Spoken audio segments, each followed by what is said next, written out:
যে অহা বছৰ যদি আমি নিৰ্বাচনত জিকো চাউল বিনামূলীয়াকৈ পাই দালি নিমখ চেনি অৰ্ধমূল্যত বা কম দামত পাব আৰু আমি আপোনালোকক মিঠাতেলো দিম তাকে লৈ কংগ্ৰেছ দলে সোশ্যাল মিডিয়াত মোক বহুত ট্ৰলো কৰিলে মই চিন্তা কৰিলো যে মিঠাতেলটো দৰিদ্ৰ মানুহক লাগে দৰিদ্ৰ মানুহে ৰেশন কাৰ্ডত মিঠাতেল পোৱাটো অপৰাধ নেকি এটো কিয় মোক ট্ৰল কৰিলে ময়ো অলপ চিন্তিত হলো তেতিয়া মোৰ মনত পৰিলে যে কংগ্ৰেছ দলৰ বৰ্তমানৰ যিগৰাকী সভাপতি যোৰহাটৰ সাংসদ তেওঁৰ দুইটা লৰা ছোৱালী ইংলেণ্ডৰ সিটিজেন ব্ৰিটিছ সিটিজেন মই গুগল কৰিলো যে ব্ৰিটিছ সিটিজেন সকলে কি তেল খায় তেতিয়া মই গুগলত দেখিলো যে ব্ৰিটিছ সিটিজেন সকলে অলিভ অইল আৰু সানফ্লাৱাৰ তেল খায় কংগ্ৰেছ দলে কি জানি বিচাৰিছিল যে আমি মিঠাতেল দিব নালাগে সানফ্লাৱাৰ অথবা অলিভ অইল দিব লাগে ক্ষমা কৰিব আমাৰ সহা গাঁৱৰ ৰাইজে আৰু মধ্যবিত্ত পৰিয়ালে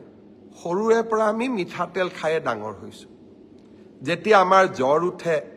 মায়ে আমাক কয় যে ভৰি তলুৱাখনত অলপ মিঠাতেলেৰে মালিশ কৰি দে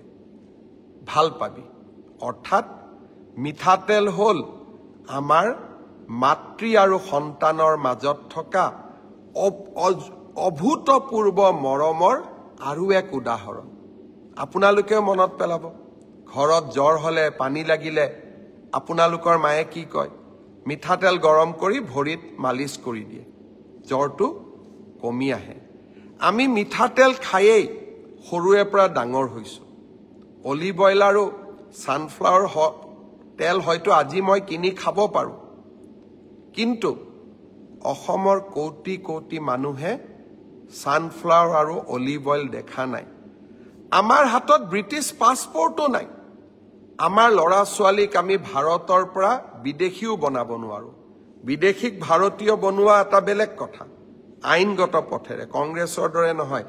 লাখ লাখ মানুহক অসমত সোমোৱাৰ দৰ্জা খুলি দিয়া কিন্তু ভাৰতীয় সন্তানক সৰু বয়সত আমি বিদেশী কৰিম লগতে আমি মিঠাতেল বেয়া সানফ্লাৱাৰ আৰু অলিভ অইল খাম তেনেকুৱা ৰাজনীতি মই নকৰো মই আকৌ এবাৰ প্ৰতিশ্ৰুতি দিছো এইবাৰ গ্যাস সিলিন্ডাৰৰ দাম 250 টকা কমাম কম দামত দালি দিম নিমখ দিম চেনি দিম আৰু অহাবাৰ নিৰ্বাচনত জিকিলে কম দামত মিঠাতেল দিম ট্ৰলে মোৰ মনৰ চিন্তাক অলপো আতৰাই লৈ যাব নোৱাৰে কাৰণ মই অসমৰ দৰিদ্ৰজনৰ মুখত দৰিদ্ৰ মাতৃৰ চকুত কৰবাত নহয় কৰবাত আত্মবিশ্বাসৰ প্ৰতীক হিচাপে জীয়াই থাকিব খোজো 10 তাৰিখে যেতিয়া 1250 টকা পৰিয়ালটোৰ একাউণ্টলৈ আহে অসমৰ মাতৃশক্তিয়ে যি শান্তনা পায় অসমৰ মাতৃশক্তিয়ে যত আশ্ৰয় বিচাৰি পায় সেই মৰম আন কাৰো লগতে তুলনা হ'ব নোৱাৰে আকৌ এবাৰ কৈছো কংগ্ৰেছ দলে ভাল কামবিলাকৰ বিৰোধিতা কৰি যাওক আৰু আমি ভাল কামবোৰ কৰি গৈ থাকিম